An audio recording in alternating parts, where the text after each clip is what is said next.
particular incident, there are also Chinese maritime militia. And the incident that happened is only between 18, 19, 20 nautical miles.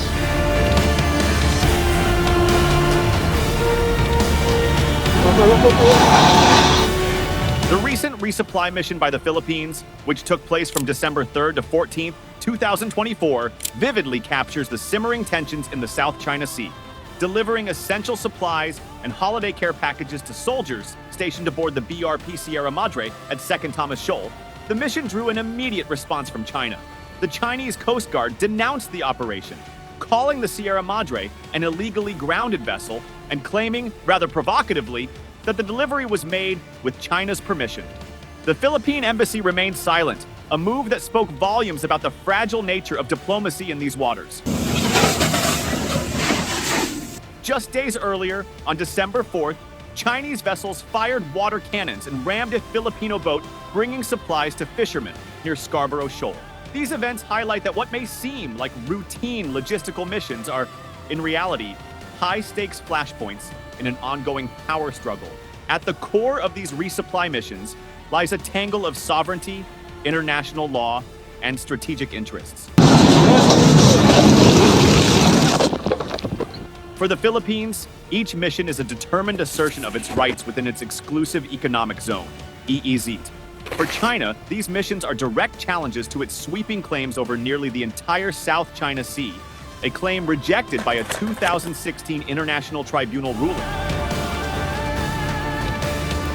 But beyond national pride and territorial lines, the South China Sea is a vital global waterway, carrying over $3 trillion in trade annually and rich in untapped resources.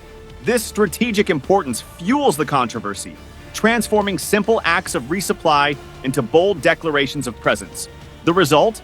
A volatile mix of diplomatic chess moves, nationalistic fervor, and the ever-present threat of escalation in one of the world's most contested and watched regions.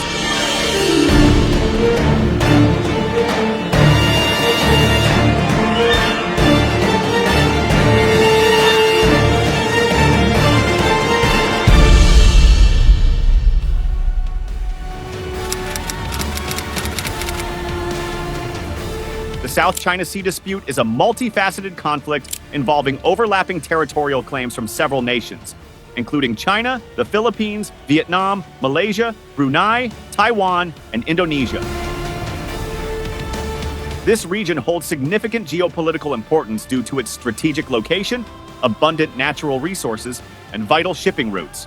Around 20% of global trade passes through the South China Sea, making it a crucial corridor for international commerce. Additionally, the region is believed to harbor vast reserves of natural resources, with estimates suggesting 11 billion barrels of untapped oil and 190 trillion cubic feet of natural gas.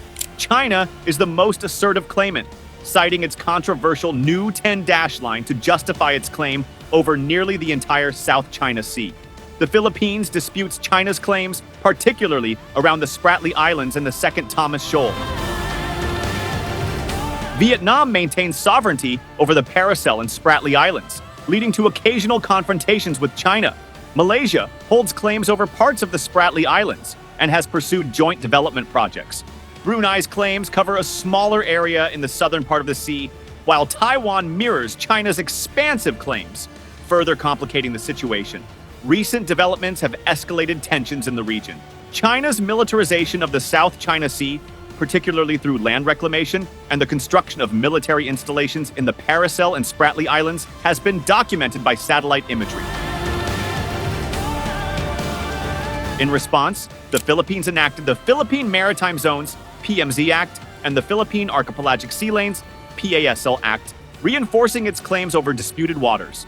Meanwhile, international symposiums have focused on peaceful dispute resolution and the need for global cooperation in managing maritime conflicts.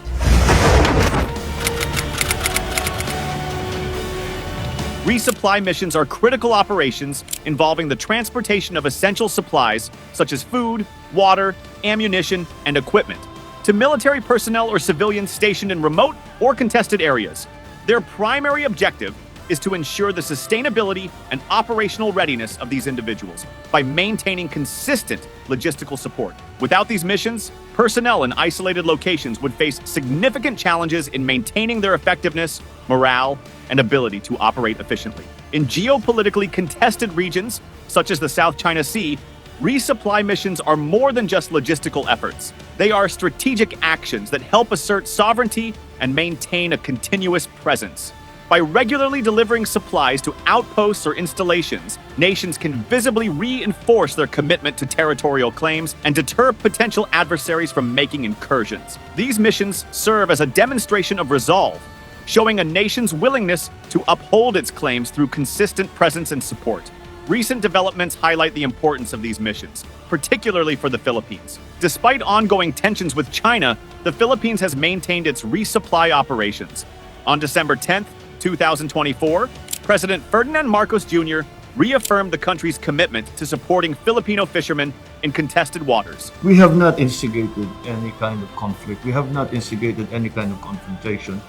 We are just trying to feed our people. We are just hoping to let our fishermen fish and to go about our business within our EEZ and within our baselines. The Philippines continues to face challenges such as water cannon attacks and aggressive maneuvers by Chinese Coast Guard vessels, yet remains steadfast in its efforts to supply and protect its outposts and citizens in the region. These resupply missions occur with notable frequency.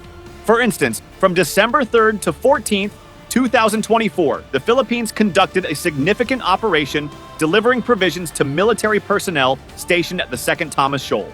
This location, part of the Philippines' claimed West Philippine Sea, has been the site of numerous confrontations with Chinese forces. Despite such incidents, the Philippines has persisted in its missions. Similarly, efforts to support Filipino fishermen at Scarborough Shoal highlight the strategic necessity of these missions, even amid hostilities. Expert opinions provide further insight into the geopolitical significance of resupply missions. President Marcos has made it clear that while the Philippines supports its territorial claims, it seeks to avoid unnecessary escalation. The threat has grown.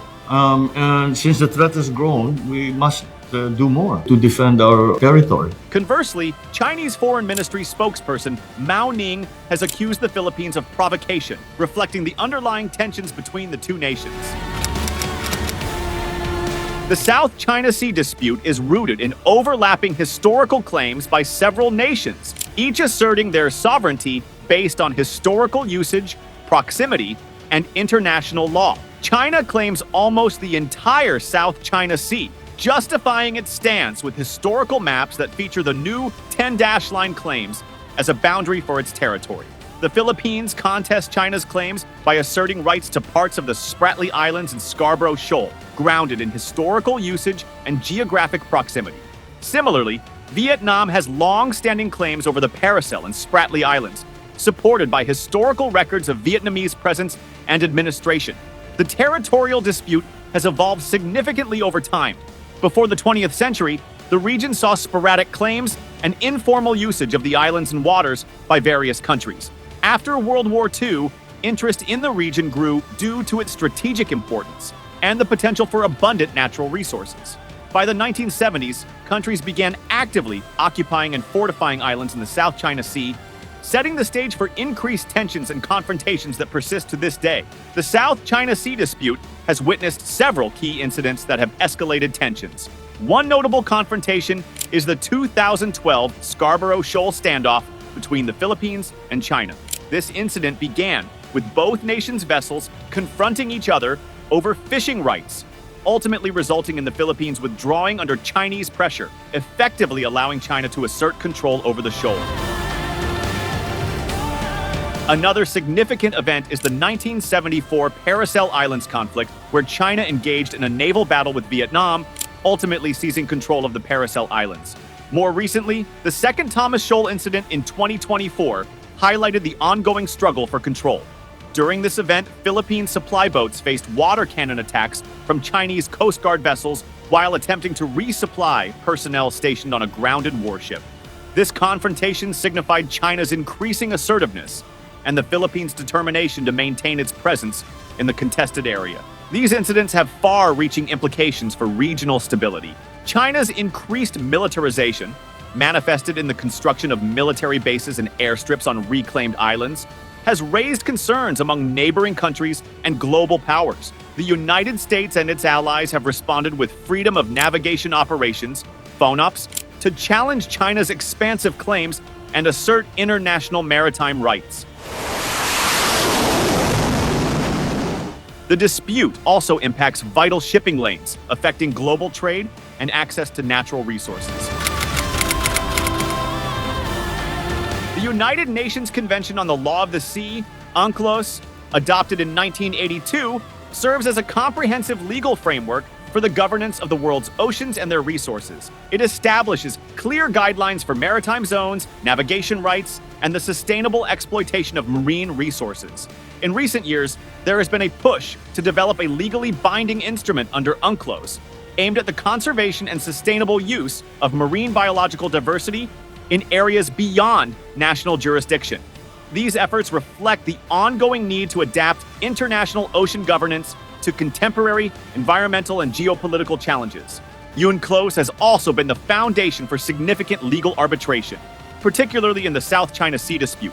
A landmark case was the South China Sea arbitration, Philippines versus China, decided on July 12, 2016. The tribunal ruled that China's claims to historic rights within the 9-dash line were not legally valid under UNCLOS. This ruling remains a critical point of reference in ongoing territorial disputes. However, enforcement remains problematic, as China rejected the ruling and continues to assert its expansive claims, highlighting the limitations of international legal decisions in the face of geopolitical realities. Bilateral and multilateral agreements have emerged as essential tools in managing disputes in the South China Sea. For instance, ASEAN and China have been negotiating a binding code of conduct, COC, aimed at ensuring peace and stability in the region. Although progress has been slow, recent agreements, such as those reached in July 2023, aim to accelerate negotiations. International diplomacy continues to play a crucial role in addressing tensions in the South China Sea. Countries such as the United States, Japan, and Australia have taken active roles in supporting freedom of navigation and overflight to challenge unilateral claims and ensure open access to critical shipping routes. These diplomatic efforts focus on maintaining regional stability, promoting peaceful dispute resolution. By engaging in joint exercises, diplomatic dialogues, and strategic partnerships, these nations help mitigate the risk of conflict and balance regional power dynamics.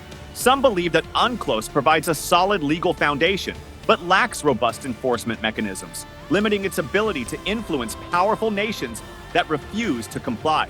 Others emphasize that ongoing diplomatic engagement and multilateral cooperation are essential for achieving long-term solutions and sustainable resource management. The combination of legal frameworks, diplomacy, and regional cooperation remains the most viable approach to addressing the complexities of maritime disputes in the South China Sea. China has dramatically increased its military presence in the South China Sea through extensive island building and the deployment of military assets. This militarization includes constructing ports, airstrips, radar systems, and fortifying outposts with advanced weaponry, such as fighter jets and cruise missiles. The Paracel and Spratly Islands have become focal points for these developments, as China has reclaimed land to expand its territorial reach and establish strategically significant military bases. Other claimant nations, including Vietnam, the Philippines, Malaysia, and Taiwan, have responded to China's assertive behavior with a combination of diplomatic protests, international appeals, and increased defense cooperation with external partners. Vietnam, in particular, has been vocal in objecting to China's militarization and has threatened to take legal action to protect its claims. The Philippines has sought support from allies like the United States while maintaining its commitment to resupply missions and defending its territorial waters. Malaysia and Taiwan have also taken steps to assert their rights, although often through less confrontational means, balancing the need for security with the desire to avoid escalation. Experts hold differing views on the implications of China's militarization and the international responses. Some believe that China's activities pose a grave threat to regional stability and the established norms of international maritime law. They argue that unchecked militarization could embolden China to enforce its claims aggressively. Conversely, other analysts emphasize the importance of diplomacy and multilateral cooperation in managing disputes. The South China Sea remains a region of intense geopolitical competition due to overlapping territorial claims among nations, such as China, the Philippines, Vietnam, Malaysia, Brunei, Taiwan, and Indonesia. These conflicting claims frequently lead to confrontations, particularly during resupply missions to outposts in disputed areas. Resupply missions, which involve delivering essential supplies to troops or civilians, are seen as vital for maintaining a country's presence and asserting sovereignty. However, these missions are often met with hostility from other claimant nations. For instance, the Philippines' attempts to resupply its forces stationed at the Second Thomas Shoal have provoked aggressive responses from Chinese Coast Guard vessels, including water cannon attacks and dangerous maneuvering. China perceives these missions as direct challenges to its sovereignty, responding with diplomatic protests and displays of military strength to reinforce its claims. The legal dimensions of these disputes further complicate matters. The United Nations Convention on the Law of the Sea, UNCLOS, serves as the primary framework for resolving maritime claims, but interpretations of international law vary among the disputing countries. The 2016 Hague Tribunal ruling, which invalidated China's expansive 9-line claims, remains a critical yet contentious point. While the Philippines and other nations have called for the enforcement of this ruling, China has outright rejected it.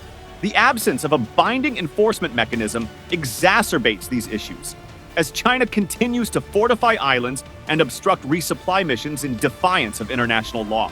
These instances of non-compliance highlight the challenges in maintaining legal order in such a contested region, where diplomatic resolutions are often overshadowed by power dynamics and strategic interests.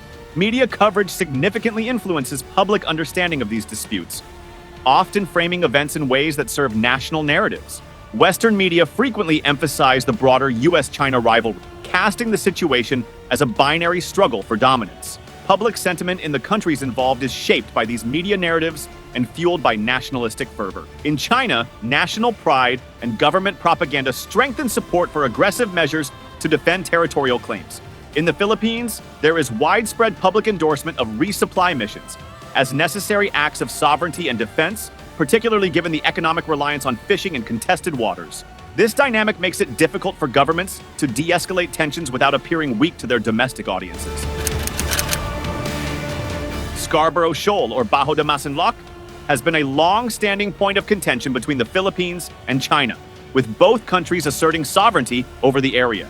The dispute became particularly intense in 2012 when China took control of the shoal, preventing Filipino fishermen from accessing the traditionally rich fishing grounds. This event marked a turning point, heightening tensions between the two nations. The situation further escalated in 2024 when Chinese Coast Guard vessels fired water cannons and sideswiped a Philippine patrol boat during a routine patrol.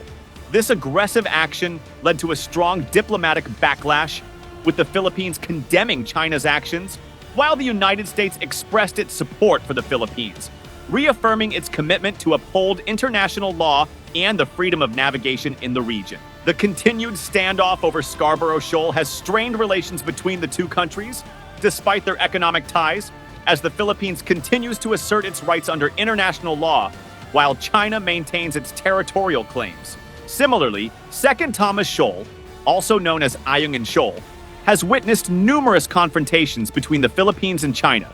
The Philippines has maintained a military presence at the shoal since 1999, when the BRP Sierra Madre, a naval vessel, was deliberately grounded to serve as a military outpost. The shoal lies within the Philippines' exclusive economic zone, EEZ, as defined by the United Nations Convention on the Law of the Sea, UNCLOS, giving the Philippines the right to conduct resupply missions to support its stationed troops. However, China disputes this claim and has regularly sought to block such missions. Tensions have flared in recent months, with Chinese Coast Guard vessels resorting to tactics such as firing water cannons and ramming Philippine resupply boats. A particularly alarming incident occurred on June 17, 2024, when Chinese personnel boarded Philippine vessels, damaging communication and navigational equipment. This aggressive approach has drawn international attention, with calls from the global community, including the United States, urging China to adhere to international law and to resolve disputes peacefully. One of the potential solutions for managing disputes in resource-rich areas like the South China Sea is the implementation of Joint Development Agreements (JDAs). These agreements allow countries with competing territorial claims to share resources and profits without directly settling the issue of sovereignty. This approach has been discussed in the context of the South China Sea, particularly between the Philippines and China. However, progress has been slow due to disagreements over the legal and operational frameworks that would govern such arrangements. In addition to joint development, establishing mechanisms for conflict resolution and de-escalation is crucial for maintaining peace in the region. Such mechanisms could include hotlines for direct communication between military forces, which would reduce the risk of miscommunication and accidental escalation. Regular diplomatic dialogues and third-party mediation are also important in facilitating peaceful resolutions. Existing frameworks like the ASEAN Regional Forum, ARF, and the Code for Unplanned Encounters at Sea, CUAS, are examples of mechanisms designed to manage military encounters and prevent confrontations. The role of the international community is also vital in addressing the South China Sea dispute.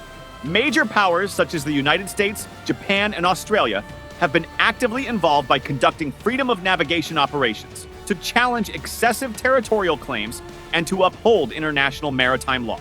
These countries also offer diplomatic support to smaller claimant states, helping to balance power dynamics in the region.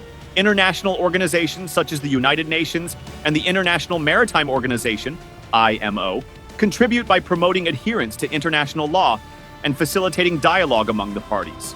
Their involvement is crucial in ensuring that disputes are managed peacefully and in accordance with established legal frameworks. Looking ahead, a long-term, peaceful resolution to the South China Sea dispute will require sustained diplomatic efforts, a commitment to international law, and mutual compromise. However, achieving a comprehensive and lasting solution will necessitate continued engagement from all parties involved, as well as a willingness to find common ground despite deeply rooted differences. Thank you for tuning into our channel. If you enjoyed the video, please remember to like, share it with your friends, and subscribe to our channel for more in-depth analysis of global issues.